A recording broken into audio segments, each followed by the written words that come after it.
Hi everyone. In this module, we're talking about equity in AI. And in this video, what I want to share is how you can utilize the voice feature of premium ChatGPT. So I do want to highlight that this feature is only available on the paid version of ChatGPT. So if you do want to try it out in class, you will have to pay for it. I will provide an option for you to try something out within the steps this week, but I want to share how you can talk to ChatGPT. And this can be so powerful because when we are having conversations with parents from different cultural backgrounds, prepping for a big meeting, or even just working with parents who might be nervous about a meeting. So I will share with you as a special ed teacher for my entire life and now being a professor. I recently turned and now I've become the parent on the other side of the PPT table, and it's terrifying. And it's almost like everything I've professionally trained for is thrown out the window when it's your own child. And I immediately turn bright red, even though I feel confident, I know what I'm saying, my body does this immediate emotional trigger. And so what I found is that I will then talk to ChatGPT and practice beforehand, which might sound a little bit silly, but it helps me to just be able to talk about her diagnosis and how we feel and turn red at home so that maybe when I do have the PPT, I'm not turning red there. And so this can be a really helpful tool to practice and provide yourself feedback when you are working with a parent, practicing difficult conversations, or even when you are working towards interviewing, or if you are going for an interview. So I'm going to model how this works.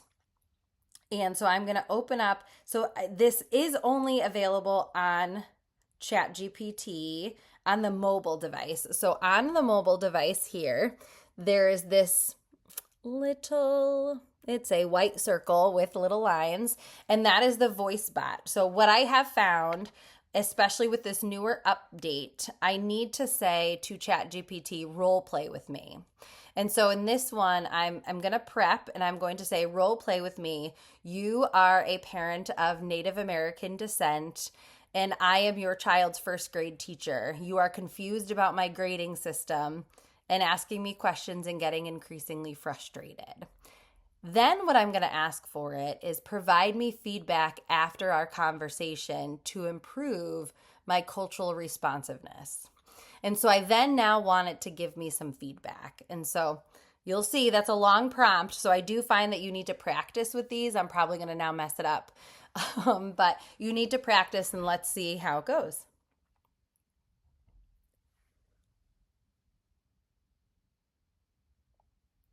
Role play with me. You are a parent of Native American descent of a first grade child. I am their teacher, and you are confused about my grading system.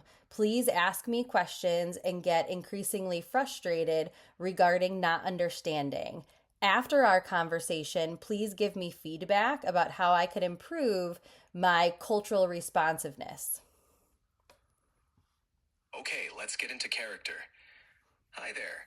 I wanted to discuss my child's report card. I'm having a hard time understanding your grading system. Can you explain it to me? It seems quite different from what I'm used to. Sure, the grades are based off the rubric. And so if you look at the rubric on the report card, it shows the different numbers. So a 1, 2, and a 3, and what is expected at each of those levels. I see, but it's still not very clear to me. For example, my child got a 2 in math. What exactly does that mean? Is it like a B, or is it something else? I'm finding it hard to compare this to traditional grades.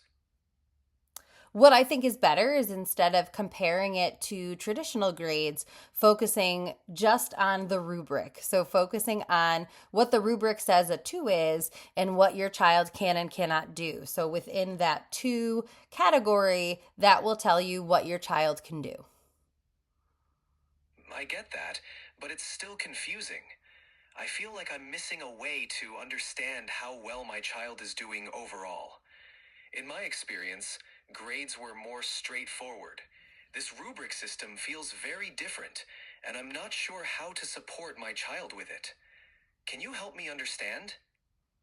I hear your concern, and I want to say that I know that it's something different, but what we want to focus on is your individual child and their progress through the rubric. So if we can focus on your child, their progress, and what they're doing, it can really help to understand the grading system. I see your point, but I still feel lost. It's hard for me to see how this reflects my child's abilities or areas for improvement. I'm getting frustrated because I want to help, but I don't know how with this system. What can we do to make this clearer for parents like me? So, how about I appreciate your concern and your feedback? What if, as the teacher, I then provide some opportunities for you at home to either respond or support your child, if then to move them to the next level? So, for example, if they are a 2, to move them to a 3, what you could support them to do, what they're kind of missing. And then if they're a 3, what skills could be maintained within that specific area. That would definitely help. Having specific guidance on how to support my child at home would make this system more understandable and actionable. Thank you for listening to my concerns and offering a solution. It would be great to have more resources for parents to navigate this. As for feedback, it would be helpful if you could provide more clarity on the rubric criteria and maybe even workshops for parents to understand this grading system better. It would make a big difference in how we can support our children's education.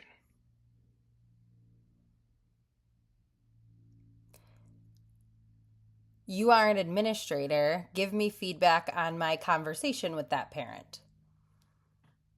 As an administrator, I noticed that you did well by listening to the parents' concerns and offering solutions like providing resources for home support. However, there's room for improvement in making your grading system more transparent. Consider offering detailed explanations of the rubric criteria and how it aligns with traditional grades. Additionally, proactive communication through workshops or informational sessions for parents could help bridge understanding gaps. It's crucial to ensure that all parents, regardless of background, feel confident in understanding and engaging with your grading practices. Thank you. You're welcome. If you have any more questions or need further assistance, feel free to ask. I'm here to help. Great. So, what I also love, and so that was a fabulous conversation, is that you also have a transcript of that conversation as well. So, I've used this with individuals who are looking towards interviewing, who might have difficulty with interviewing or get nervous, right? Just kind of like me, maybe your body just triggers in an emotional setting. So this can also really help in just kind of preparing, because there's a complete difference between typing your responses and then verbally speaking them.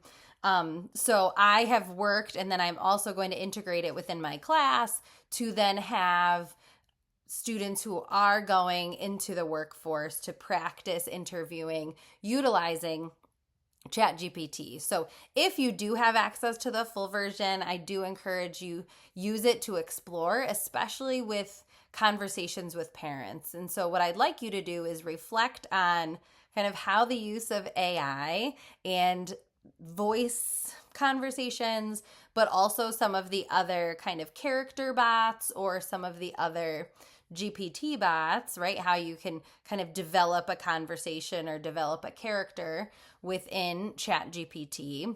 How can that help to improve cultural responsiveness within teachers, within schools? How can that kind of increase cultural awareness? So looking forward to your responses, and I'm excited to see if any of you role play with ChatGPT.